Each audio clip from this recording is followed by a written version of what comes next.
Welcome to the Back Nine, another edition here in March. It is still March. Yeah. It's season 12. It's season 12. We did the making the term, but this is our first week guest. Starting season 12. That is a dozen seasons. We are in our dozenth season. Yeah.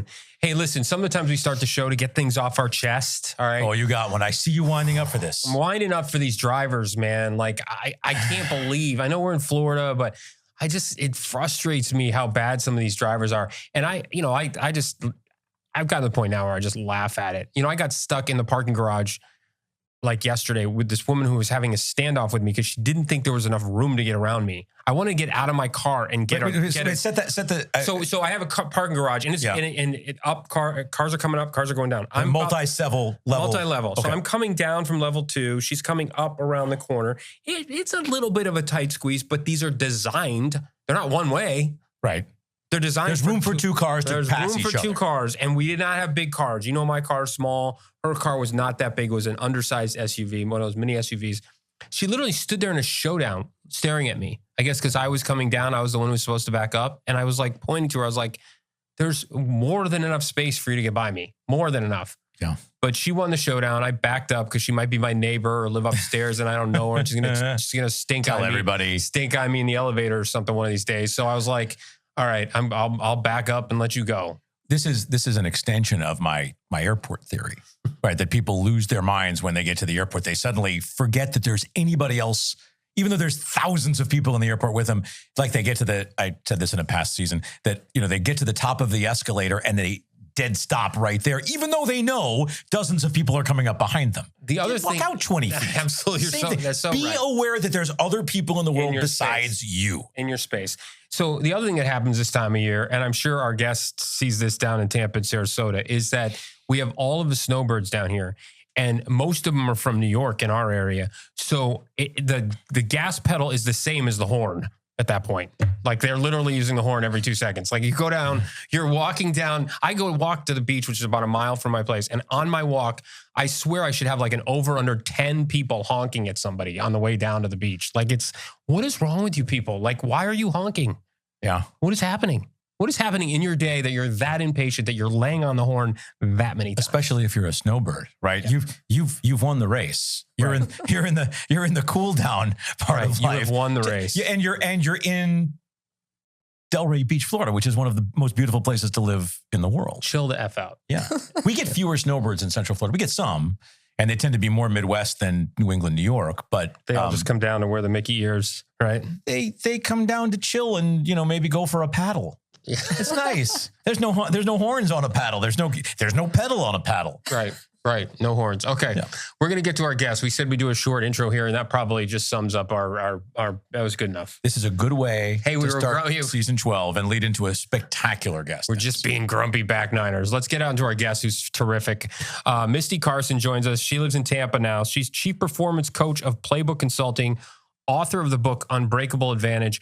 Misty, so great to have you with us. Thank you so much for being here. Misty, I'm telling you right now, your story is so profound, where you came from, and we're going to start with that. I know you've told it before, but our audience needs to hear it for the first time.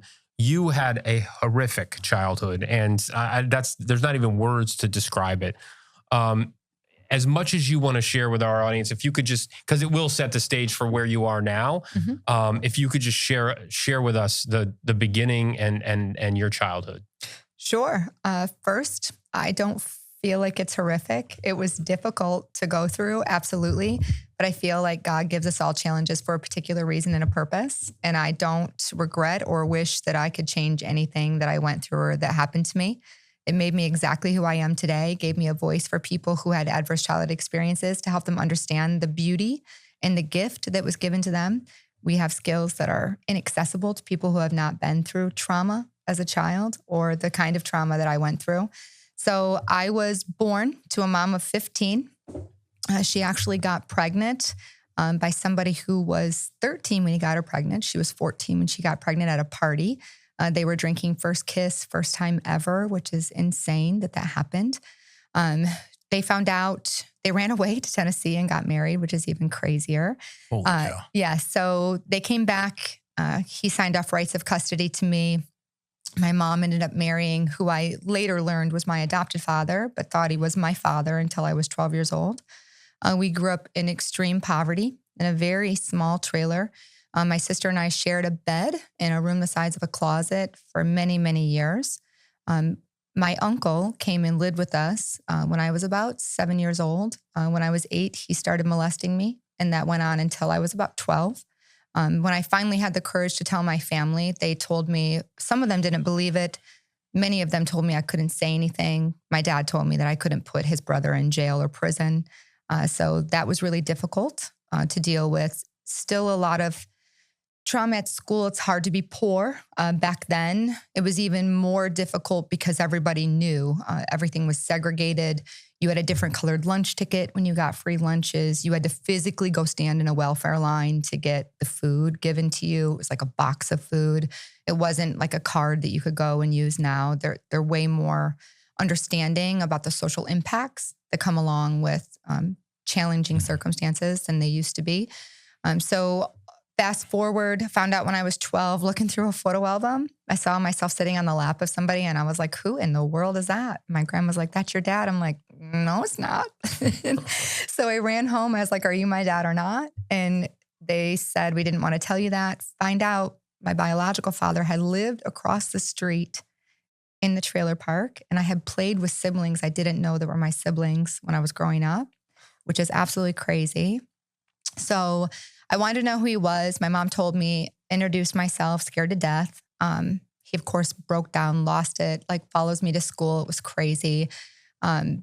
Then 4 years later, my mom has an affair with my biological father. I'm 16. My dad blames me. My mom tries to commit suicide. I got pregnant. My parents kicked me out of the house. I was homeless, dropped out of school, got married 20 days for my 17th birthday to the person I was dating and who was the father of my child. Went through all of that. Divorced by the time I was 19. Second child. Had already had my second child by the time I was 19. Laying there thinking to myself, how the hell am I going to make this work and feed my children? And I did. And here I am. I'm Yeah, it's hard. I'm rarely hard. speechless, Misty, but I'm mostly speechless. How did you find the answer to that question? You're lying there at 19 with 2 little kids and you have finished your junior year of high school, if I'm doing the math on that? Yes, correct. You know, at some point, I was really blessed in a lot of ways. So when I was growing up, I remember my grandma telling me about God and about Jesus. And I remember her saying to me so many times that I didn't have to be my circumstance, that God gave everybody unlimited potential.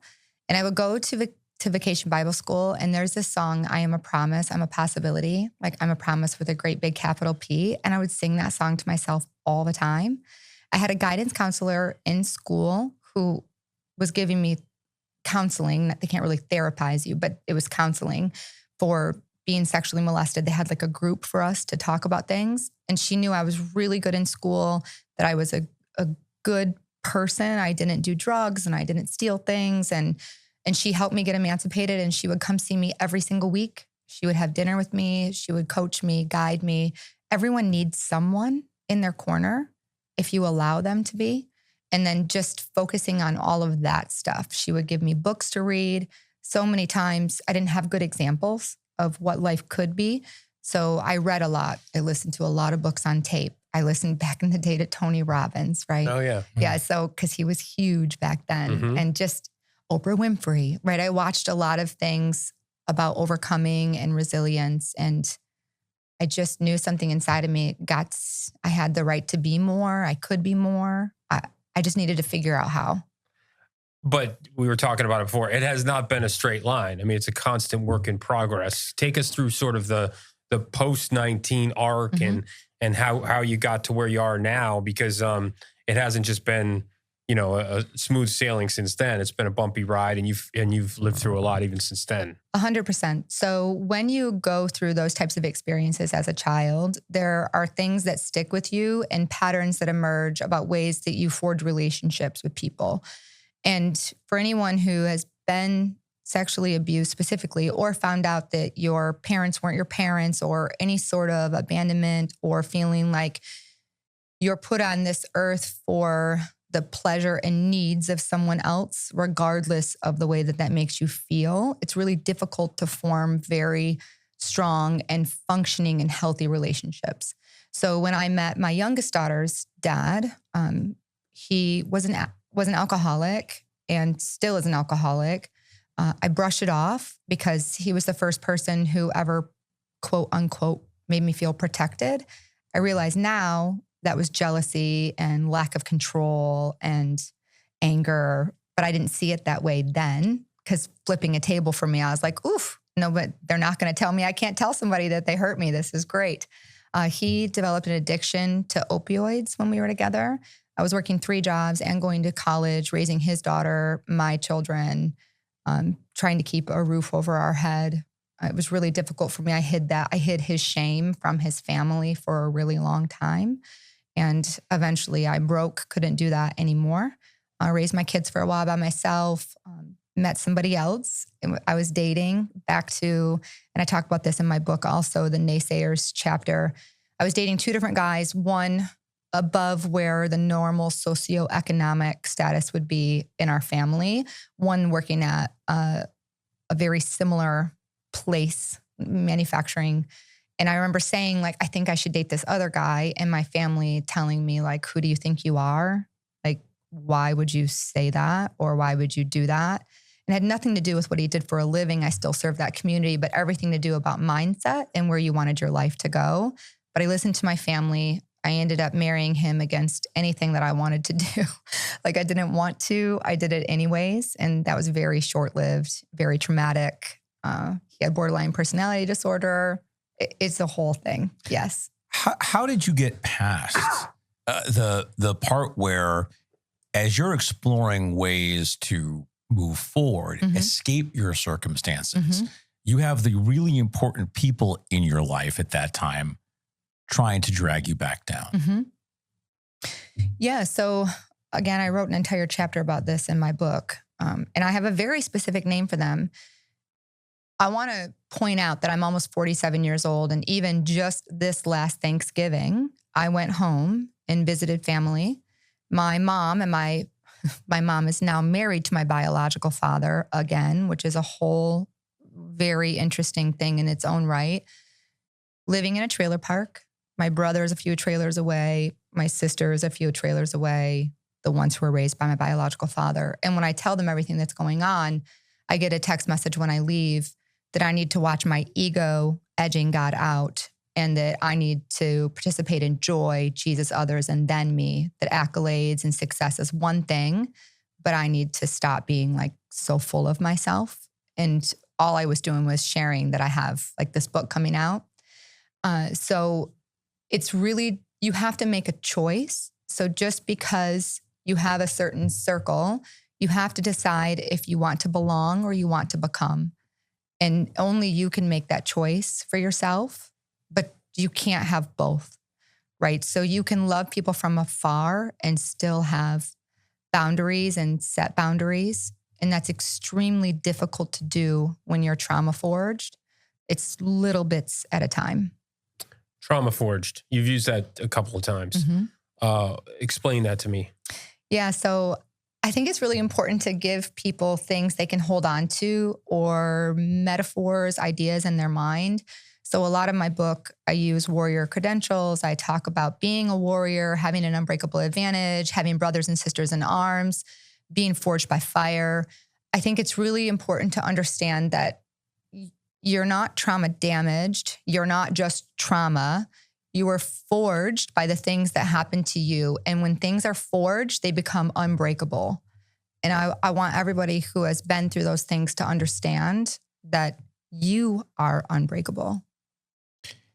It sounds like, as someone who has been in therapy myself, I mean, I hear your process of therapy. It's clear 100%. that and it sounds like your spiritual path is clear. Can you describe those journeys, both in therapy and spirituality, and where they overlap, if they do, for you? Yeah, so both of those things, not only therapy, but I also have executive coaches who help me overcome limiting beliefs and get out of my own way. I absolutely believe in God and the universe. I do not think anything is by accident. Everything is by design. And we're always being whispered to. There's always a knowing. There's always a calling. If you just have the courage to listen to what's being spoken to you. And so many people have so much potential and desire to be more, this like itch inside. I remember sitting when I was turning 40, and I was sitting in my house in Ithaca, Michigan, staring at all the farm fields all around me. And I remember crying because I just knew deep inside that I was made for more than where I was. And I didn't know how I was getting there, but I knew I couldn't stay. And it came into my lap. I had an opportunity to move to Pennsylvania, took a promotion for my job. I ran 3 states, and then I had an opportunity to come to Florida, and I will never leave. I have found women and other people who think like me, move like me, have ambition like me, and they don't want me to apologize for it. Where I come from, everybody wants me to say sorry for being who I know I'm called to be. So was there a moment in time, like you said you were sitting there and you came to that realization, but then there's a transition there. Was there a moment in time where you had the light bulb go off where you said, okay, this is it. This is the perfect time? I don't think there's one light bulb. Mm-hmm. For me, it's been a series of whispers and a series of knowing throughout my life. Moments where I looked in the mirror and said, this is no longer sustainable for me. I can't do this. I can't do this for me. I can't do this for my children. We deserve more. I deserve more. God's called me to more. And it's literally, I could make a timeline of many of them, not one light bulb, but many. My whole goal, since I told you before the show, I was laying in bed thinking, how the hell am I going to feed my children? My whole goal is to leave my children generational wealth, no matter what that fucking takes. And I don't know if I can say the F word, but yeah, of course you can. Okay, I was like, especially in that context. Yeah, because I do not care. They will never live through what I lived through, ever. Before we get into how you do that practically and the other things that you're doing with your life, you've just described how you emerged from your circumstances. Mm-hmm. What's the advice you would give to anybody who's listening to us now, or who, when they read your book, how do you help them? Mm-hmm. What is your prescription for them getting out of their own similar circumstances? Mm-hmm. So the first thing for me is to understand that your trauma, the world has lied to you your entire life.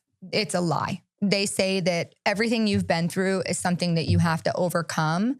And I say that's bullshit. It's a gift. You have skills that are inaccessible to people who have never been through the pain that you've been through. You have developed ways of coping and moving through the world that give you a competitive advantage in business and in life. If you can just see them for what they are, which is what my book is all about.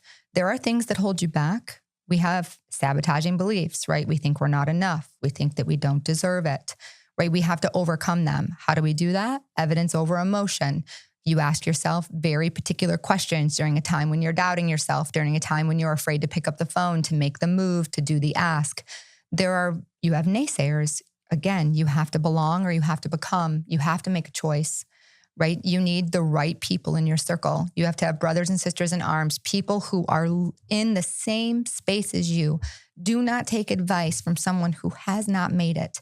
And then you need people who are in the step right in front of you to give you advice, to help you, to move you in that direction. And then people in front of that, people for micro skills. Maybe you're not articulate. Maybe you don't know how to express or share your skills. I give them language so that they can showcase themselves and be seen in a way that people have never seen them before. I love that so much. And we were talking about the warrior credentials, and let's sink our teeth a little bit into how this translates into business, because I think it's very, very powerful what you do as a former sales manager who's hired salespeople and sales managers, who's been around sales a big part of my life. This idea that these people who have been through the traumas, people like you, can handle rejection that makes sales actually seem easy. Because the number one thing limiting belief for a salesperson is they don't like to hear no. That's right. They don't like the rejection part of sales. That's the company line when you talk to somebody who's not good at it. I struggle with that. So take me through this rejection mastery. I just think it's brilliant. Yeah, you pretty much summed it up. I mean, great job, Dennis. Yeah, it is 100% true. When you don't worry about picking up the phone and having a prospect tell you no, or doing a presentation for a deal that's worth 6 figures and having them tell you no because you weren't even sure if you were going to have someplace to lay your head or to eat, right? So if you can move through and solve those challenges, not get your lights shut off, run out of propane, which happened to me a million times when I was raising my young children. Those things feel so inconsequential. Like that is just not even on the docket.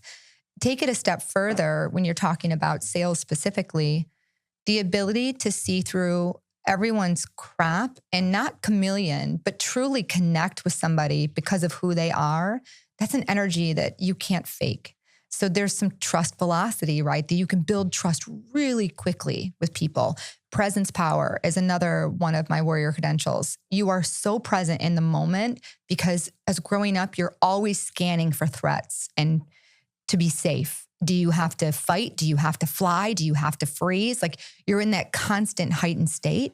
So you're super hyper aware of who's in front of you and what's going on all the time. That is a superpower. It really in is. the arena. One that I think could be exhausting in some ways. But what's so interesting about this to me, Misty, is that you've taken personal trauma and pivoted it towards business success, which I find fascinating and really unique. It's a silly question to say, but how did you figure out that math adds up? So this is such an interesting question, and people ask me that a lot. So I still invest in making myself better. I still have things that are really difficult for me. We were talking about some of it before we started the podcast today that I still struggle with. I will always struggle with certain things. But as long as I have the language to talk myself through it, I cannot make choices based on those struggles. I can make them for the betterment of me.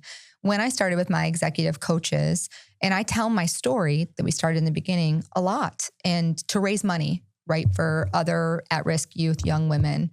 And people keep telling me, like, you should be a motivational speaker and you should tell your story all over the place. I don't want to live there. I don't like being in that space all the time. So my coaches were giving me like all these books to read and all these things to do. I came across the research about adverse childhood experiences and Tadici and Calhoun, who discovered what they call post-traumatic growth, which is what happens to half to 60% of the people who have been through these adverse childhood experiences and what it gives them. And I'm like, holy shit. Like that is why I'm so good in business. Those things that he just said, the 5 sentences that he said, no, that's not why they did it. They did it to help people who are providing therapy to help them get over their trauma. For me, I'm like, screw that. This is why I rock at what I do. And I can teach this to other people.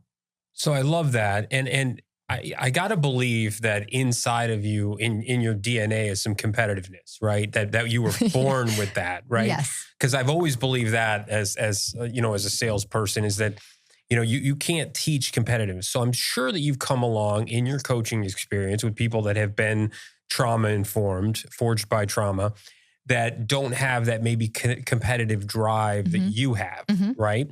So where do they go in this lane? Maybe they're not business savvy or sales savvy or those kinds of things that you found fit for you. Because I don't think this is 100% for 100% of the people that are forged by trauma can move down the lane you moved, right? They cannot, yes. So where does that fit in? What's the prism look like with those people? Yeah, so let me give you some statistics first. So 67% of adults over the age of 18 have at least a score of 1 between the scores of 1 to 10 on the average childhood experiences. If I gave you the test, I would bet that each of you score at least a 1. 2 out of every 3 people. Of those, what does that mean before you Yes, what does the score of 1 mean? So average childhood experiences, the CDC has been tracking adverse childhood experiences for over 30 years. And they know there are 10 very specific things that happen to children before they turn 18 that can derail or make it more difficult for them to assimilate and be productive, tax-paying members of society. So we're talking about sexual abuse, trauma, divorce, parent in prison, watching somebody hit or slap or kick your mom, your brother, your sister, alcoholism, yes, and drug use. Yeah, okay. Yes, mental issues, any sort of mental illness, bipolar. Yeah. So there are 10 very specific things, right? Poverty being one of them as well. Most people can score at least a 1. My score is 7 out of 10. Yeah, so there's 10 of them. So what I did is I took those and I matched them to what your specific skills are. But that's a great question about competitiveness. Tadici and Calhoun said that 50 to 60% of those people develop post-traumatic growth. Those are the people that this book is for. Because you're right, there are some people who have been through things who have a very difficult time overcoming them, right? They will have a difficult time for a long time trying to get past, or they repeat the same cycles and the same patterns. We know that because we have cycles of poverty, right? Cycles of generations in prison, generations with drug abuse. You're going to be one extreme or the other. There really isn't a middle ground. And so when I say that this is great for sales, there are so many other skills. What about priority clarity? What about you can really quickly decide what's important and what's not important, what's going to move the dial, what's not going to move the dial. Resource optimization. Give somebody who's been through something and been worried about homeless and have them figure out how they're putting food on the table. You can't optimize your resources more than that. Those aren't necessarily sales skills. Those are skills just in the business arena in general. That could be somebody who's an accountant, somebody who is a customer service rep, somebody running your AI department, right? They don't have to be front or forward facing, but they still have things that set them apart in their roles compared to their peers. It's clear what you're doing for people at an advanced level, like how to help them succeed in business once they've, moved on into their lives.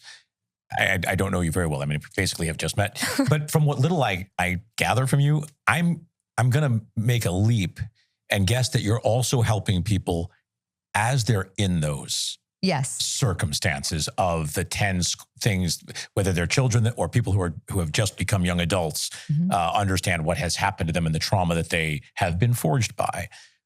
What are you doing? What can you or anybody do to help kids and young adults at that time of their lives, that when it's so impactful to be able to have that information? Yes, 100%. So I am the advocacy co-chair for the PACE Center for Girls Hillsborough, which is a gender-informed, trauma-based, post-secondary educational platform and counseling services. They have programs like PACE Works, which introduces them to different career pathing that they can take that are non-traditional, non-4-year college, because most of us, I didn't get my degrees until I was in my 30s. I remember I was like 33 when I finally got my associate's degree, and I sobbed like a baby walking across there. And then by the time I was 37, I had a master's degree. Like, I couldn't get enough of it. But I didn't have that when I was younger. Those people I mentioned a little bit earlier, you need your brothers and sisters in arms. You need mentors. You need a positive voice. You need somebody who can show you that it's possible. So I absolutely am involved in that. It's super near and dear to my heart. I actually talked to you. Yeah, the philanthropy is amazing. The PACE is very interesting. I was going to have you dive, as one of my next questions was to dive into that, because that's become such a significant part of what you do is your philanthropy. Yeah, I mean, I needed a program like PACE. I would have absolutely went to that school and felt like I belonged. They teach those girls how to love themselves, how to have grace with themselves, how to see their potential. They take them to the Capitol. They get to talk to legislators and advocate for themselves. They have a leadership program. They have a food pantry. They give food to the families. They have a baby closet, a maternity closet. They're amazing what they do. This is the thing. So people can say that opportunity is free. And while that may be true on the surface, it still takes money to dress them appropriately, to go to the opportunity, to gas, to drive them there, food to feed them on the way, hotel, lodging for them to stay. Opportunity is not free. It costs money to get to the door before you open or move the handle. Before we let you go, tell us a little bit about the book. I know it's not released yet, but we want to tease it here. Sure. Tell us a little about the book and what the plan is to launch that thing. Because as our listeners know, we're working on a book as well simultaneously. I know. I'm so excited about your book too. So the book is called The Unbreakable Advantage and How to Turn Your Survivor Story into Sales Success. I take all of the adverse childhood experiences. I have everybody take the assessment in the beginning. I map them to the 5 internal and 5 external warrior credentials. I teach you what that means in business and in sales, and how that gives you. I give very, very specific examples. We talk about overcoming sabotaging beliefs. We talk about overcoming the naysayers, specifically the ones who are your romantic partners or your family, because they're the most difficult to overcome. We talk about evidence over emotion framework. How do you build your army? How do you step into the arena? A 90-day framework at the end. Just giving everybody the tools that they need so they can bust through and live to the potential that God gave them. I want to ask one other question here, which is this: as you've talked about your life here, one of the things I'm drawing from it is that there have been a lot of men who've had negative impact on your life. Forgive me if I'm assuming something that's not correct.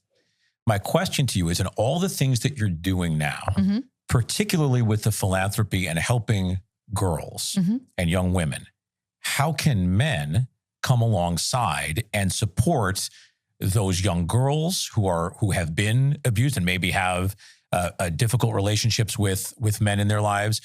How can they help specifically with the philanthropic organizations that you're a part of and that maybe that are associated with you, et cetera, and others? How can healthy men become a positive influence for your audiences? I think that's a great question, and no one's ever asked me that before, so thank you. I think it's super important to show young women, and frankly, women of my age, what a healthy man looks like, and that men can hold and respect boundaries when that's asked of them. So many things that we teach young women is to ask or to set boundaries, and then we continually let men breach or break them. So just showing how a strong and healthy man moves through the world, just modeling. We're always watching. And I was always watching, listening, learning. I mean, I could name 10 people right now off the rip that I loved and felt they were kind and humble in a safe space for their partner to land. That's beautiful. And I think that's, it could be a promo for the show, because we are trying to help men. And it is kind of what you just said is our goal is to have men in general. Mostly we direct it to the back nine, but we think there's a lot of things that men on the front nine can learn from guys like us on the back nine, about, those healthy boundaries, healthy relationships, respect, and all the things that you're striving for to find in men. So I appreciate you bringing that up, because I think that's a really good point. Thank you. This has been a pleasure. Yeah, thanks for coming on. Really, really good stuff. We're going to have you on again, I'm sure, and we're going to share. The third anniversry show will be in early December. Yeah, you're coming here. You're booked.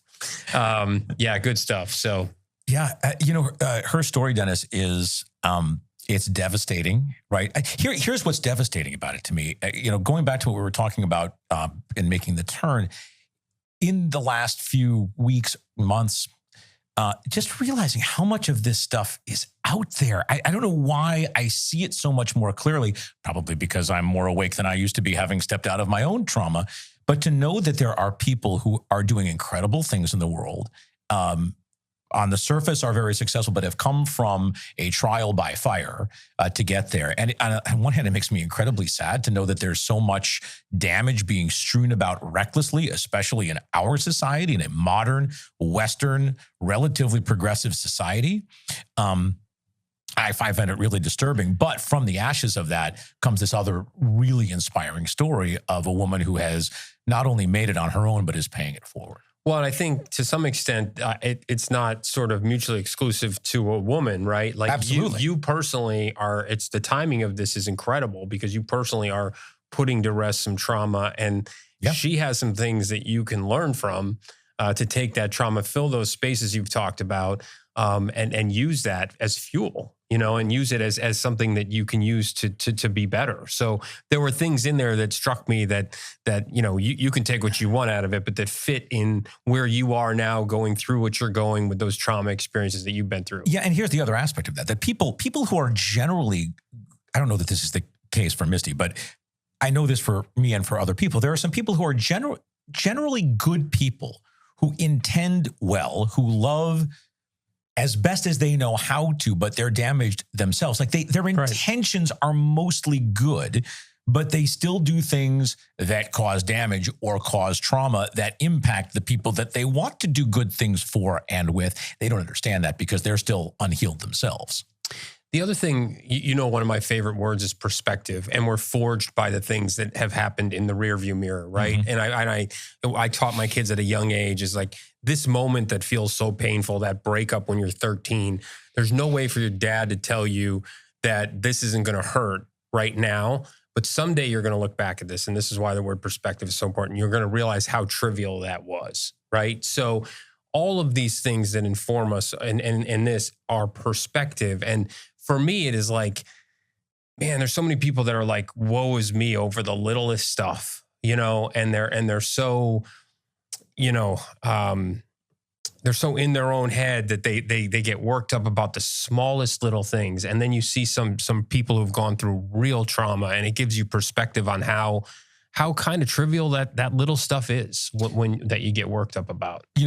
We should say that it's worth spending time. If you're sad because you had a breakup at 13, when you're 13, or if there's other things that you should live out that emotion, but don't get stuck there. You've got to figure out a way to use that for some growth. How do I learn the lessons from this? I'm not a victim. We talk about this a lot. How can I not be a victim of this, but use this negative experience to propel me forward? Absolutely. I think that's the most, I think in some respects, like Misty said, we're all forged by some trauma, right? In our life. She had to have 7 of the 10, 7. Holy we God. probably have, one, like she said, probably have a couple of them.